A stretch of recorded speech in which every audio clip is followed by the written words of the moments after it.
انتوا نمتوا ولا ايه؟ لا يا كبير ابدا، دي تكويعه بس كده ساعه التقييله. تكويعه؟ ده انتوا في سابع نومه. تعال عبد الجليل عايزك.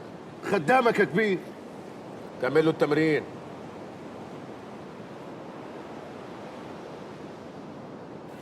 فاكر يا عبد الجليل لما كنت في الحبس الانفرادي؟ يا باشا، بس بصراحة ربنا لا يعيد أيام. وكنت بتهرب من الحبس الانفرادي.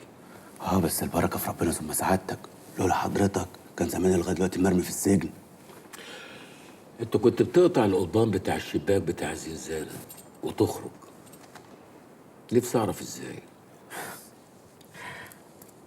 بص يا باشا، لا مؤاخذة لا يفل الحديد إلا الحديد، وأنا المبرد ده ما بيفارقنيش. ما تستقلش بيه يا باشا، ده ألماني مفيش زيه من دول. يعني انت كنت بتقطع قضبان الزنزانة من البتاعة دي؟ ما لا مؤاخذة يا باشا، برضه صنعة وليها سرها، وبعدين مش كل ما مسك المبرد يعني. وكان بياخد منك وقت قد ايه؟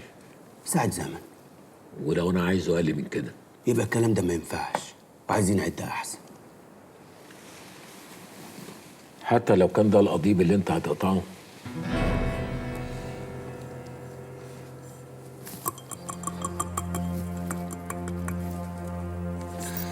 بص يا كبير، لا مؤاخذة حتة الحديدة دي حديدة نظيفة وما ينفعش معاها الكلام الفارغ ده، لكن أنا عندي الدواء. كده احنا يلزمنا منشار حدادي ألماني كهربائي. ده ينفع؟ هو ده يا كبير، عظمة على عظمة. هو ده يا معلم. انا عايزك تقطع لي القضيب ده 30 حتة. حاضر. من غير ما اسمع صوت المنشار. عينيا. والعملية دي ما تاخدش منك اكتر من 5 دقايق. ماشي. ومن هنا ورايح كل يوم، ما وراكش شغلانة غير كده. حاضر. اتفضل. اسمع. نعم يا كبير. مش عايز حد من زمايلك يعرف انت بتعمل ايه، ولا انا كلفتك بايه. حاضر، عن اذنك يا كبير.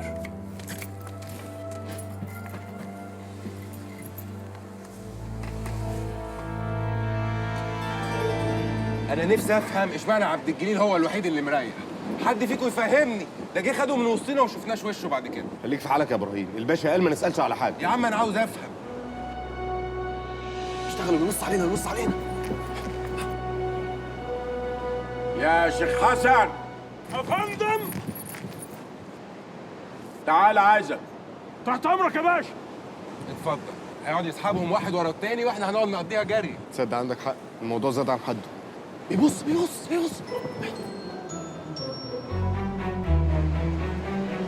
قنبله.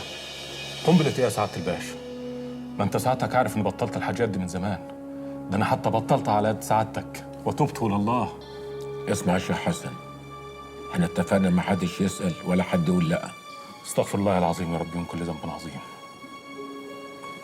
وانا ما اقدرش اقول لك لا يا سعاده الباشا.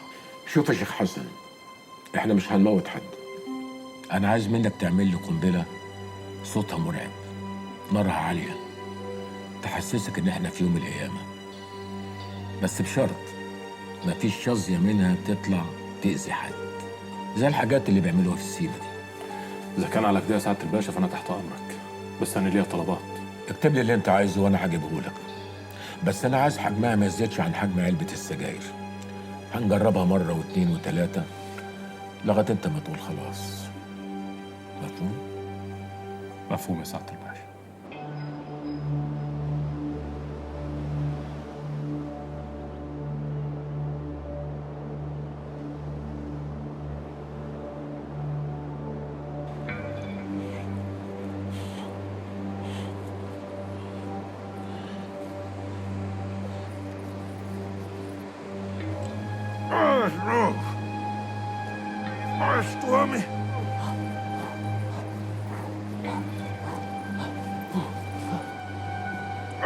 ايه يا تؤامي؟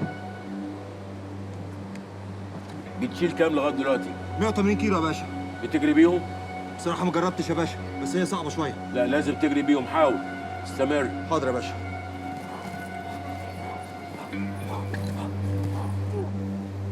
ايه يا حسام؟ يا باشا نطيت كام؟ 7 متر في 60. لا لازم يتكسر. ان شاء الله يا باشا، النهارده احسن من امبارح.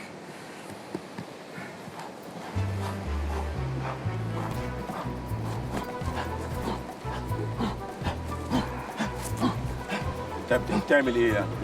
مرة تتمرن طب تعالى عايزك. امشي قدام امشي. شد حالكم يا رجاله. لا ده مطنشني قاصد يا جماعه. انتوا شفتوا بص لي ازاي؟ كل شويه يجي يبص لي ويدور وشه ويمشي. هو انا نازل احتياطي في العمليه دي ولا ايه؟ حاجه غريبه. يا ابراهيم. الله اكبر، اللهم صل على النبي. اخيرا حسيت بيها يا باشا. ده انا بقالي اسبوع مستني الندهه دي. طالع لك هوا. وانا بقول لك تعالى. يا باشا ما انت كل اللي بتندهله بيطلع لك. اشتغل وركز في شغلك وعدي عليها في المكتب بعد العشاء بالليل. حاضر يا باشا.